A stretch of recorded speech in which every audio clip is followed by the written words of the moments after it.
Hi, I'm Dave Caron, the chef at the Rainbow Grille at Tall Timber Lodge in Pittsburgh, New Hampshire.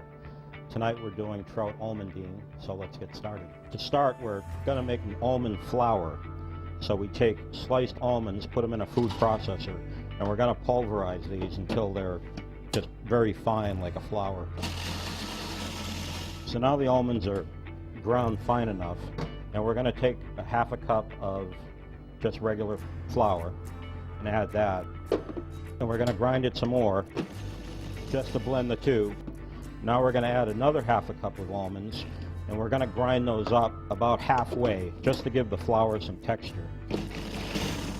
So now the almonds are about half ground. So we're going to dredge the trout in the finished flour, but before we do that we want to add some just sliced almonds on top of the flour, because when we put the trout in this flour, that's going to stick first, and it's going to make the trout look really nice as it cooks. So I take the trout, it's been washed and dried, and we just take it and press it into the flour and then flip it over. And if there's some spots that the flour didn't quite attach, you can just take the flour and drizzle it over it, and that's what it should look like when it's done floured. We're going to cook the trout in 4 tablespoons of butter. I use a non-stick pan. If you're going to do this recipe, you have to use non-stick. So we put the 4 tablespoons of butter in. Just make sure you get all the butter melted. And I like to cook trout on medium heat.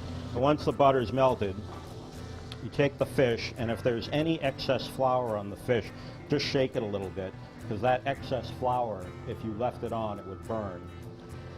So then you add it to the pan. It's going to take about 7 total minutes to cook, about 6 minutes on this side, and then I squeeze some lemon on it and flip it over for about a minute. You can see the trout's really cooking nicely, and on the edges it's beginning to brown on the sides. When it has about a minute left, I'll take a wedge of lemon and squeeze it over the top of the fish. You'll notice that after the lemon goes in, it really starts to bubble up. That's actually going to help brown the fish a little bit. Then we'll look again to see if it's browning, and it is quite nicely. So I'm going to go ahead and flip it. Now about another minute, and then I'll check it to see if it's cooked. We'll see if it breaks, and it does break. The flesh is nice and white when it breaks through like that.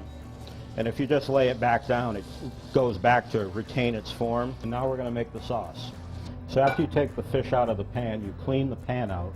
Wait maybe like 30 seconds or so on high heat, just to let the pan get nice and hot.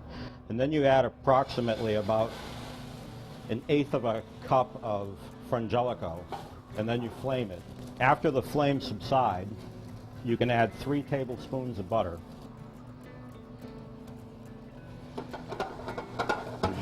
And then while the sauce is cooking, you want to make sure you keep stirring the pan. Wait until all the butter melts. Probably want to reduce it about halfway, and it gets nice and thick, and it's going to coat the fish really nice.